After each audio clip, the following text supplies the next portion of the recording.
কথায় আছে শেষ হয়েও হইল না শেষ। আমরা ভাবছিলাম খুব ইজিলি সবকিছু স্টেপ বাই স্টেপ হয়ে যাচ্ছে। কিভাবে? সুপ্রিম কোর্টের স্থগিতাদেশের পর, অর্থাৎ যে স্টে অর্ডার দিয়ে দিয়েছিল সুপ্রিম কোর্ট হাইকোর্টের অর্ডারের উপর, ওবিসি রিলেটেড ম্যাটার আমরা ভেবেছিলাম একেবারে মিটেই গেছে এবং এরপরে আমাদের একের পর এক যে ডিউ পেন্ডিং যে জিনিসগুলো ছিল, লাইক জয়েন্টের রেজাল্ট, ডাব্লিউবিসিএপি, কলেজের মেরিট লিস্ট, সেগুলো পরপর আসবে। কিন্তু নেপথ্যে বাধা হয়ে দাঁড়ালো কিন্তু সেই ওবিসি ইস্যু। কেন বলছি 7 তারিখ? আজকে 7 তারিখ, অলরেডি 12টার পর 7 তারিখ পড়ে গেছে। এই 7 তারিখ ছিল ওয়েস্ট বেঙ্গলের কয়েক লাখ ক্যান্ডিডেটদের কাছে একটা নতুন সূর্য ওঠার দিন।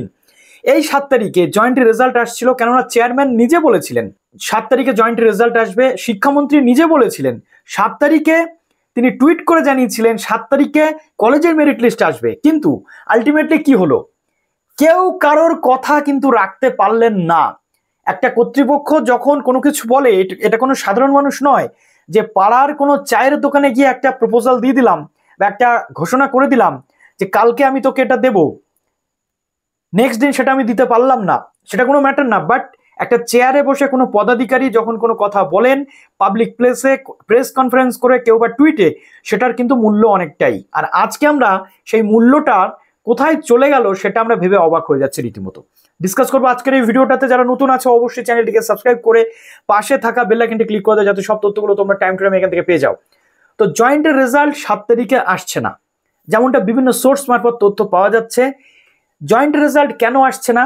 তার কারণ হচ্ছে একটাই, লিগাল প্রসিডিংস। এই লিগাল প্রসিডিংস এর জন্য জয়েন্ট রেজাল্ট এতদিন আটকে ছিল।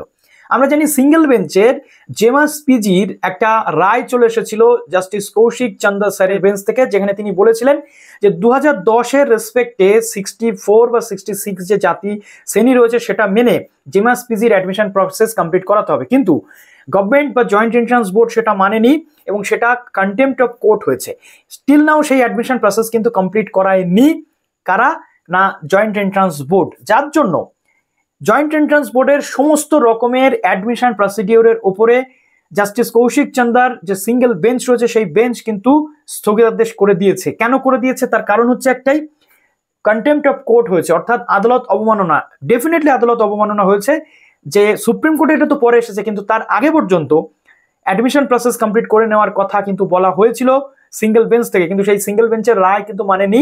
কোর্ট অবমাননা হয়েছে বলে জাস্টিস নিজে কিন্তু সুমোটো মামলা স্টেট এবং যেটা রয়েছে জয়েন্ট এন্ট্রান্স বোর্ডের বিরুদ্ধে দাখিল করেছেন এবং সেই সুমোটো মামলার কিন্তু আগামী কাল 10টার সময়, 10:30টার সময় তার হিয়ারিং হতে চলেছে। টিল ততক্ষণ পর্যন্ত কোনো অ্যাডমিশন প্রসিডিংস কিন্তু কমপ্লিট করানো যাবে না। তাই যেমনটা তথ্য উঠে আসছে বিভিন্ন সোর্স থেকে যে জয়েন্টের রেজাল্ট 2025 7ই অগস্ট বেরোচ্ছে না, এবং তার জন্য আজকে সারাটা দিন আমরা কিন্তু কোনো রকমের কোনো নোটিফিকেশন পাইনি। 2 নম্বর যেটা রয়েছে কলেজ অ্যাডমিশনের মেরিট লিস্ট, যেটা 7 তারিখে আসার কথা ছিল। শিক্ষামন্ত্রী নিজে ঘোষণা করেছিলেন যে 7 তারিখে আসবে মেরিট লিস্ট, বাট যেটা তথ্য উঠে আসছে 7 তারিখে কিন্তু কলেজের মেরিট লিস্ট আসছে না। দীর্ঘদিন ধরে ক্যান্ডিডেট ওয়েট করছে, অলমোস্ট 3 মাস হতে গেল, 90 দিন হতে গেল, একটা প্রসিডিংস কমপ্লিট করাতে পারলো না টোটাল উচ্চশিক্ষা দপ্তর বা রাজ্যের কলেজ যে সিস্টেম চলছে অ্যাডমিশন প্রসেস। তার কারণ এই যে ওবিসি ক্যাটেগরি আপডেট বা বিভিন্ন যে ক্যাটেগরি আপডেট হচ্ছিল বা সুযোগ দিয়েছিল, সেটা এখনো পর্যন্ত কমপ্লিট করে উঠতে পারেনি উচ্চশিক্ষা দপ্তর।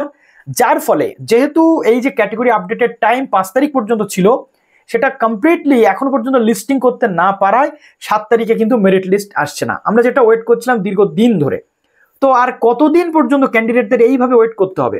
এক ওবিসি ইস্যুর জন্য কত কত সমস্যার মধ্যে দিয়ে যাচ্ছে টোটাল ক্যান্ডিডেট আমাদের রাজ্যে, সেটা কিন্তু আমরা জাস্ট দেখতে পাচ্ছি। কিন্তু এনাফ ইজ এনাফ। আর কতদিন ক্যান্ডিডেটরা এইভাবে বাড়িতে বসে থাকবে, কলেজের ক্লাসের বাইরে, কলেজের ক্লাস শুরু হওয়া বা ভর্তি প্রক্রিয়া কমপ্লিট না করে? প্রশ্ন রইল সবার কাছে। তো অত্যন্ত দুঃখের সাথে ভিডিওটা আজকে বানাতে বাধ্য হলাম, কেননা তোমাদেরকে ইনফরমেশনটা দিতে হবে। ভালো থেকো সবাই, বেস্ট অফ লাক।